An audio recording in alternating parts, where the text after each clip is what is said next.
열왕기하 7장. 엘리사가 말하였다. 주님의 말씀을 들으십시오. 주님께서 이렇게 말씀하시었습니다. 내일 이맘때쯤에 사마리아 성문 어귀에서 고운 밀가루 한 스아를 한 세겔에 사고 보리 두 수아를 한 세겔에 살 수 있을 것이다 하셨습니다. 그러자 왕을 부축하고 있던 시종 무관이 하나님의 사람에게 대답하였다. 비록 주님께서 하늘에 있는 창고문을 여신다고 할지라도 어찌 그런 일이 일어날 수 있겠습니까? 엘리사가 말하였다. 당신은 분명히 그런 일이 생기는 것을 눈으로 직접 볼 것이오. 그렇지만 당신이 그것을 먹지는 못할 것이오. 그 무렵에 나병 환자 4사람이 성문 어귀에 있었는데 그들이 서로 말을 주고받았다. 우리가 어찌하여 여기에 앉아서 죽기만을 기다리겠느냐. 성 안으로 들어가 봐도 성 안에는 기근이 심하니 먹지 못하여 죽을 것이 뻔하고 그렇다고 여기에 그대로 앉아 있어 봐도 죽을 것이 뻔하다. 그러니 차라리 시리아 사람이 진으로 들어가서 항복하자. 그래서 그들이 우리를 살려주면 사는 것이고 우리를 죽이면 죽는 것이다. 그리하여 그들은 황혼 무렵에 일어나서 시리아 진으로 들어갔는데 시리아 진의 끝까지 가보았지만 어찌된 일인지 그곳에는 한 사람도 보이지 않았다. 주님께서 시리아 진의 군인들에게 병거 소리와 군마 소리와 큰 군대가 쳐들어오는 소리를 듣게 하셨기 때문에 시리아 군인들은 이스라엘 왕이 그들과 싸우려고 해쪽 속의 왕들과 이집트의 왕들을 고용하여 자기들에게 쳐들어온다고 생각하고는 황혼역에 일어나서 장막과 군마와 나귀들을 모두 진에 그대로 남겨놓은 채 목숨을 건지려고 도망하였던 것이다. 이들 나병 환자들이 적진의 끝까지 갔다가 한 장막 안으로 들어가서 먹고 마신 뒤에 은과 금과 옷을 가지고 나와서 숨겨두고는 또 다른 장막으로 들어가서 거기에서도 물건을 가지고 나와 그것도 역시 숨겨두었다. 그런 다음에 그들은 서로 말하였다. 우리들이 이렇게 하는 것은 올바른 일이 아니다. 오늘은 좋은 소식을 전하는 날이다. 이것을 전하지 않고 내일 아침 해 뜰 때까지 기다린다면 벌이 오히려 우리에게 내릴 것이다. 그러니 이제 왕궁으로 가서 이것을 알리도록 하자. 그리하여 그들은 성으로 돌아와 문지기들을 불러서 알려주었다. 우리들은 지금 시리아 진에서 오는 길인데 그곳엔 사람은커녕 인기척도 없으며 다만 말과 나귀만 묶여있을 뿐 장막도 버려진 채 그대로 있습니다. 이 말을 들은 성 문지기들은 기뻐 소리치며 왕궁에 이 사실을 보고하였다. 왕은 밤중에 일어나서 신하들과 의논하였다. 시리아 사람들이 우리에게 이렇게 한 것이 무슨 뜻이겠소? 내 생각에는 그들이 분명 우리가 못 먹어 허덕이는 줄 알고 진영을 비우고 들에 숨어 있다가 우리가 성 밖으로 나오면 우리를 생포하고 이 성 안으로 쳐들어오려고 생각한 것 같소. 그러자 신하 가운데 하나가 의견을 내놓았다. 이 성 안에 아직 남아있는 5필의 말은 이 성 안에 남아있는 이스라엘 모든 사람의 운명과 마찬가지로 어차피 굶어 죽고야 말 것이니 이 말에 사람을 태워보내어서 정살이나 한번 해보시는 것이 어떻겠습니까? 그래서 그들이 말 2필이 끄는 병거를 끌어내니 왕은 그들을 시리아군의 뒤를 쫓아가도록 내보내면서 가서 알아보라고 하였다. 그들이 시리아 군대를 뒤따라 요단 강까지 가보았지만 길에는 시리아 사람들이 급히 도망치느라 던져버린 의복과 군 장비만 가득하였다. 군인들은 돌아와서 이 사실을 왕에게 보고하였다. 그러자 백성들은 밖으로 나가서 시리아 진영을 약탈하였다. 그리하여 주님의 말씀대로 고운 밀가루 한 스아를 한 세겔에 보리 2수아를 한 세겔에 거래할 수 있게 되었다. 그래서 왕은 자신을 부축한 그 시종 무관을 성문 관리로 임명하였다. 그러나 백성이 성문에서 그를 밟아 죽였는데 왕이 그의 부축을 받으며 하나님의 사람을 죽이려고 왔을 때에 하나님의 사람이 예언한 그대로 그가 죽은 것이다. 그때 하나님의 사람이 왕에게 말하였다. 내가 내일 이맘때쯤이면 사마리아 성 어귀에서는 보리 2수아를 한 세겔에 고운 밀가루 한 수아를 한 세겔에 거래할 것이라고 말하였을 때에 그 시종무관은 하나님의 사람에게 비록 주님께서 하늘에 있는 창고문을 여신다고 할지라도 어찌 이런 일이 일어날 수 있겠느냐 하고 큰 소리를 쳤습니다. 그래서 내가 말하기를 당신은 분명히 그런 일이 생기는 것을 눈으로 직접 볼 것이오. 그렇지만 당신이 그것을 먹지는 못할 것이오 하고 말하였습니다. 그래서 그에게 이런 일이 일어나게 된 것이며 그가 성문 어귀에서 백성에게 짓밟혀 죽은 것입니다. 열왕기하 8장. 엘리사가 이전에 한 여인의 죽은 아들을 살려준 일이 있었는데 그 아이의 어머니에게 이렇게 말했었다. 부인은 가족을 데리고 이곳을 떠나서 가족이 몸부쳐 살만한 곳으로 가서 지내시오. 주님께서 기근을 명하셨기 때문에 이 땅에 7해 동안 기근이 들 것이오. 그 여인은 하나님의 사람이 한 그 말을 따라서 온 가족과 함께 7해 동안 블레셋 땅에 가서 몸부쳐 살았다. 7해가 다 지나자 그 여인은 블레셋 땅에서 돌아와서 자기의 이웃집과 밭을 돌려달라고 호소하려고 왕에게로 갔다.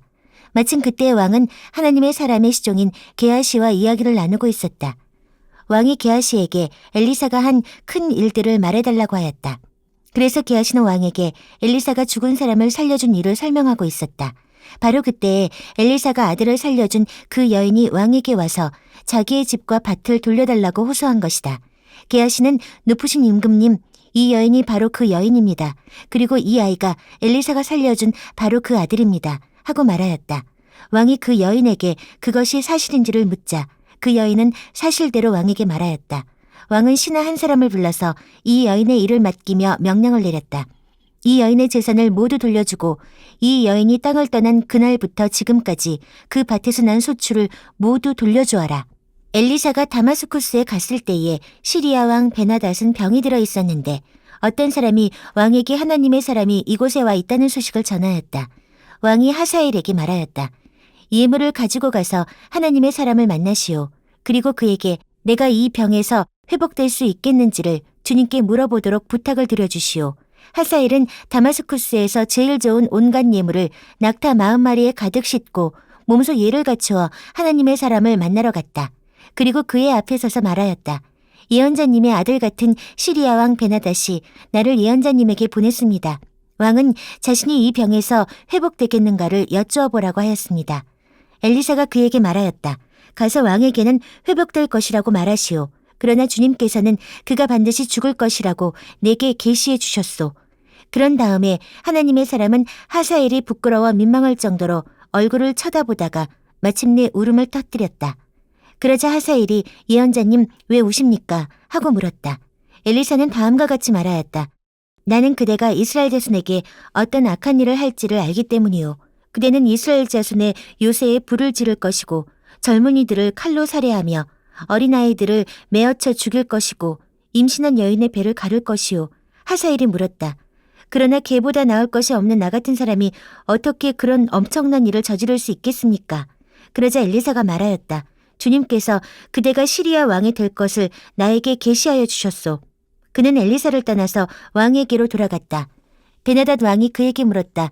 엘리사가 그대에게 무엇이라고 말하였소? 그가 대답하였다. 엘리사는 왕께서 틀림없이 회복될 것이라고 말하였습니다. 그 다음 날 하사엘은 담요를 물에 적셔서 베나닷의 얼굴을 덮어 그를 죽였다. 하사엘이 베나닷의 뒤를 이어 시리아의 왕이 되었다. 이스라엘 왕 아합의 아들 요람 제5년에 여호사밧이 아직도 유다의 왕일 때에 여호사밧의 아들 여호람이 다스리기 시작하였다. 그는 32살의 왕이 되어 8회 동안 예루살렘에서 다스렸다. 그는 아합의 딸을 아내로 맞아들였기 때문에 아합 가문이 한 대로 이스라엘 왕들이 간 길을 갔다.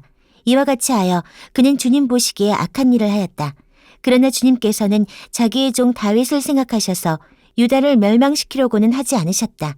주님께서는 이미 다윗과 그의 자손에게서 왕조의 등불이 영원히 꺼지지 않게 하시겠다고 약속하셨기 때문이다. 여호람이 다스린 시대에 에돔이 유다의 통치에 반기를 들고 자기들의 왕을 따로 세웠다. 그래서 여호람은 모든 병거를 출동시켜 사일로 건너갔다가 그만 에돔 군대에게 포위를 당하고 말았다. 그러나 여호람은 병거 대장들과 함께 밤에 에돔 군대의 포위망을 뚫고 빠져나왔다. 군인들은 모두 흩어져 각자의 집으로 갔다. 이와 같이 에돔은 유다에 반역하여 그 지배를 벗어나 오늘날까지 이르렀고 그때의 림나 역시 반역을 일으켰다. 여호람의 나머지 행적과 그가 한 모든 일은 유다왕 역대 지략에 기록되어 있다. 여호람이 죽어 그의 조상과 함께 다윗성에 장사되었다. 그의 아들 아하시아가 그의 뒤를 이어 왕이 되었다. 이스라엘의 아합 왕의 아들 요람 제12년에 여호람의 아들 아하시아가 유다 왕이 되었다. 아하시아가 왕이 될 때의 나이는 22살이었고 그는 한 해 동안 예루살렘에서 다스렸다. 그의 어머니 아달랴는 이스라엘 오므리 왕의 딸이었다. 그는 아합 가문의 사위였으므로 아합 가문의 길을 걸었으며 아합 가문처럼 주님 보시기에 악한 일을 하였다.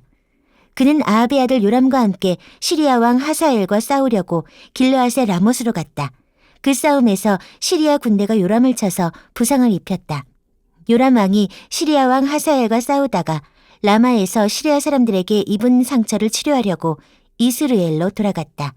그때에 아합의 아들 요람이 병이 들었으므로 여호람의 아들인 유다의 아하시아 왕이 문병을 하려고 이스라엘로 내려갔다. 열왕기하 9장. 예언자 엘리사가 예언자 수령생들 가운데에서 한 사람을 불러 말하였다. 너는 허리를 단단히 묶고 손에 이 기름병을 들고 길르앗의 라못으로 가거라. 거기에 가면 그곳에서 님시의 손자이며 여호사밧의 아들인 예후를 만나게 될 것이다.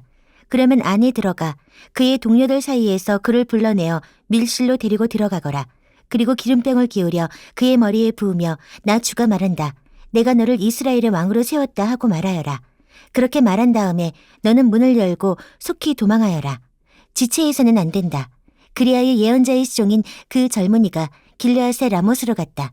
그가 도착하였을 때에 그곳에는 군대의 장관들이 둘러앉아 회의를 하고 있었다. 그가 그들에게 말하였다. 장군님, 드릴 말씀이 있습니다.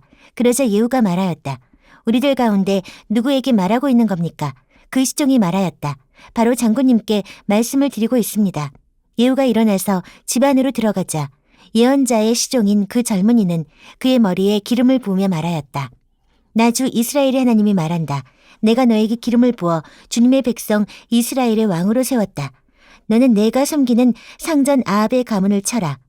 나는 내 종들인 예언자들의 피와 또 주님의 다른 종들의 모든 피를 이세벨에게 갚으려고 한다. 나는 아합의 가문을 모두 다 멸망시킬 것이다. 그렇다. 아합에게 속한 사람은 메인 사람이건 노인 사람이건 가릴 것 없이 남자는 누구나 이스라엘 안에서 끊어버릴 것이다.